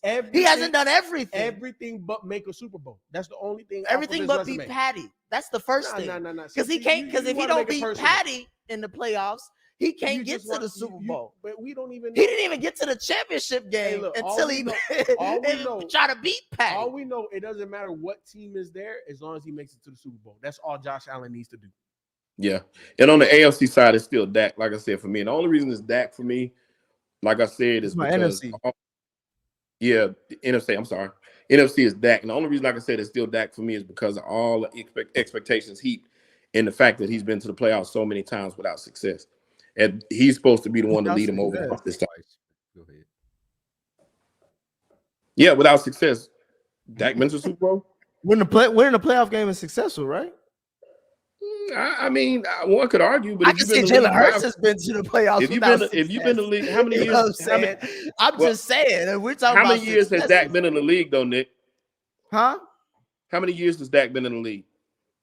I have to look at his draft. I think they were saying 8 in the chat. 8 years. Okay. Right. So if you've won a playoff game in 8 years, and with the amount of money he was paid, or 2 playoff games, even that's not enough. You got to have a little run in there somewhere. So until he gets that run, it's not going. And this is the time to do it because he got a squad and they got the defense to do it, and he has a running game, and everything is going in his favor right now. Now's the time to do it. We already talked about the division being down. The only playoff game I seen him not do really well in was that last year with 49ers. He was terrible. His rookie year when he went against Rodgers, that wasn't on him. That was just Rodgers being Rodgers. Yeah. Then the second year he beat Russell. That's when we knew Russell wasn't. That was the beginning to the end for Russell. Yeah. But I hear you saying the playoff game. He been averaging playoffs, but he did pressures on. I mean, I root for the man. I want him to do well in the playoffs because like quarterback, but I just need to see more from him. What other playoff game did he win? He beat Russell. Who else did he beat? He beat Russell Wilson, and that's the only one. That was the only one. They lost that hell of a catch that Aaron Rodgers threw that pass to the side. So he's 1-4 in the playoffs. No, he's 1-3. He lost to the 49ers that year. He lost to the Packers. And then he lost to the Eagles, I want to say, one time. Was that the next round? It was the Rams or somebody. It was the Rams. It was the Rams. It was the Rams on the way to the Super Bowl. Mm-hmm. Right. So I still say the pressure's on him. What else we got, Ken? Let's see. Jabbar Franklin. Jefferson leads the league in yards, not touchdowns. So I think that may have been in response to earlier comment that I may have missed. Leonza Duncan sent in 2. The first one is that is that Miles Sanders top 5 running back take is way better than Dak Prescott top 3 QB take. Dak has not been it, and Sanders might have heard y'all last week. I think Sanders listened to the show. He definitely. Yeah, he had 144 yards and 2 touchdowns. He had a really good game. We gonna see, boy. We go. Hey, I can't wait for that Eagles Cowboys game. I can't wait. The other one is that Nick, my Niners are on a 6-game winning streak. Ooh. So okay. Shout out to Purdy. Mm-hmm. Ooh. The next 3, I'm gonna just read them all, but they're all related. So y'all just bear with me. It should be quick. TJ Clark, y'all see Shannon almost choke Skip out over Tom Brady. Yep. LOL. Igwe, y'all saw when Shannon was about to slap the fuck out of Skip for saying he was jealous of Tom Brady. And the last one, did you guys hear the Skip and Shannon segment about Tom and how Skip disrespected Shannon? Ken, and unfortunately Nick, y'all might be right about him. About Shannon? What did y'all say? Oh, I said he'd be be low-key cooning. What did you say about? I don't remember. I say a lot of things. I think what I will say is that Skip was super disrespectful because like Shannon Sharpe objectively should be known as a top 5 tight end, right? At his position all time. 100%. Because I can't name anybody else who's won 3 Super Bowls, 2 for 2 different organizations, and had the stats that he had, and he already was a Hall of Fame. Like he has a Hall of Fame jacket, like and played in a non-passing era of football. Exactly. So it's like, and played with a great quarterback in John Elway, then played with Trent Dilfer and won a Super Bowl with both of them. And he made plays with both teams. So it's just like, obviously Tom Brady's accomplishments is like otherworldly when it comes to rings, but it's like 3 Super Bowls? Come on. And you were impactful in all 3. It's just like, that's disrespectful to say that, oh yeah, you hating on this nigga because you jealous. So fuck out of here. Par for the course, though. I feel like I don't expect anything else from, especially after that. I didn't see that Jalen clip either, the Jalen Rose clip. That you put in the chat. That was. I'm gonna send y'all the next day to that too. I don't know if y'all saw the next day with Jalen because there's another part to that. I'm gonna send it to you. But my point is, like, Skip Bayless know what he's doing. Like, he know that this is a catch on. He knows that people will talk about this, and maybe that show is struggling, maybe it's not. But I think they do this for clicks. I don't even really think that Shannon was as upset as he pretended to be. He was. Nah, it kind of looked like I think tongue in cheek to me. I think this one was real. I think that's what's his name? I can't think. Skip Bayless. Skip. I wanted to say Spike because you're talking to me. I just like, what the hell's his name? But no, Skip. I think he capes for certain people heavy, and he's willing to throw whoever it is under the bus to make his point, including his co-host Shannon Sharpe. And I think that this was a personal attack. I think Shannon felt that, and that was a real reaction. Really? I don't think this was tongue in cheek. I don't think this was, for the camera, for clickbait. No. I think that Skip sometimes gets too far, right? Like I think he forgets sometimes he's on TV and he threw daggers, and sometimes I don't think he's ready for what's coming back. I think it's exactly obviously he plays it up on TV. I think he does that for TV. Now, Shannon may not certain takes, maybe right as far as the reaction being genuine, but I think Skip know exactly what he's doing. He trying to do all. He'll sell his soul for those clicks and all that shit that he do. Not true. Hey, Spike. No, Skip is really in his feelings a lot of the times on them shows. Yeah, that's what I'm saying. So in saying that ain't for clickbait. That's him acting out when he can't. No, it's him acting out when he can't win an argument. If you go back and watch that Jalen,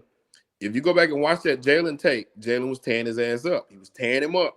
He was hitting him with jabs, and he couldn't come back with nothing. So he was in his feelings. So the next day, Jalen had to apologize to Skip. Like I said, I don't know if y'all saw that, but Skip brought up the fact that he made Jalen say on air, basically, yeah, you just apologized to me back there. And Jalen told him again after that, he said, listen, I didn't apologize because I felt I was wrong. I apologized because I hurt your feelings. And it was like, whoa, he hit him again. Right after that is when they put Skip, Stephen A on the show. He didn't have Jalen back. You won't ever see Jalen back near Skip, even though Skip may come back to ESPN and join back with with Stephen A. again. Believe it or not. But that's why I think he plays up to it, because he knows that there's no backlash. He's the star of the show per se. Bomani tells a similar story on his podcast.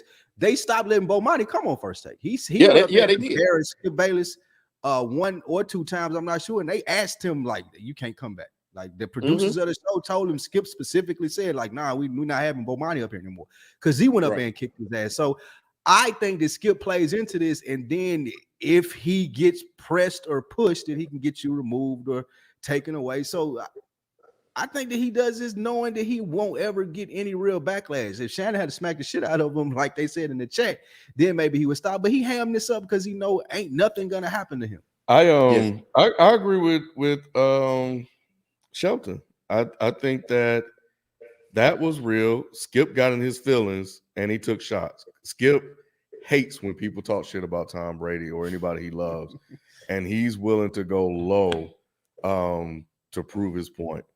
And just reading the transcript here, it says he told Shannon, "You disrespect him, it's beneath your dignity." Imagine telling somebody like that after you just took a personal shot at him. You know what I'm saying? And that's when Shannon was like, "You would disrespect me in order to support him. This is your goddamn fault, Shannon, for running your ass on that damn show, for sitting up there buck dancing and minstrelly and acting all this shit, doing all this shit. If anybody plays into it, it's Shannon. Yeah, Shannon is the one that plays. Skip believes every goddamn thing he says, and Skip, will go over the top because he wholeheartedly believes that he is right, even when he is wrong, and he'll find ways to talk around it. But Shannon is the one that allows this sort of behavior to happen. And this isn't the first time he's done that to Shannon. But Shannon still, his voice got way too high for this shit to be fake. It did, though. It got way too high for this shit to be fake. And and it's uncalled for. So is that good TV to y'all still? Do y'all think it's clickbait TV? I mean, do you would you sit there are you tuned in the next day because of that? I don't watch not it the anymore. next day. Not the next day. I rather watch. I honestly, I watch the FS1 shows. I watch is just first things first and speak. It makes it less appealing to me, honestly. Or the Hurt. I like the Hurt too. So everything but them, pretty much. Yeah, I watch to see what the takes of the day are. I don't watch to see what they talking about like that. I could watch it on mute. I just want to see what the takes of the day are and what's really happening. And sometimes I watch just to see like what angle they're gonna come from, just for educational purposes, not to be watching them like they any good at anything and that like that. Because once again, Skip's opinion means absolutely nothing. Absolutely nothing. It's just kind of crazy. How do you attack a guy that won 3 rings as a Hall of Famer, top 5 in the position? Only Skip could do that. And just saying that he's jealous of Tom Brady. Brady. That makes no sense. It makes absolutely no sense. It had nothing to do with his take, because his take was right. Tom Brady playing like trash. That's all he said. He's saying he's having a down year. That ain't got nothing to do with him. That has nothing to do with Shannon. Nothing. And like you said, it was asinine, and it was personal. It was like, well, let me throw a shot at this man. Like that was dumb. That's just stupid. It just didn't make sense. But that's how he do. It's just my bias for Skip Bayless that I don't enjoy, because I could watch Barkley and Shaq do this all night, though. Like the way they beat when they butt heads. That's it is. It's a lot different. I could watch them do it all night. I don't want to see this with nobody. Yeah, I feel you. All right, that's it, man. It was challenging, but we got here. We got through it. So let me appreciate y'all for hanging in there too. Huh?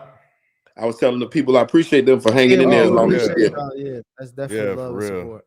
For real, the chat was going wild the whole time. I was having a good time. I know, man. I saw it. But yeah. All right, man. Well, we're gonna get out of here. We'll catch you guys next time. We out. Peace. Peace. Peace.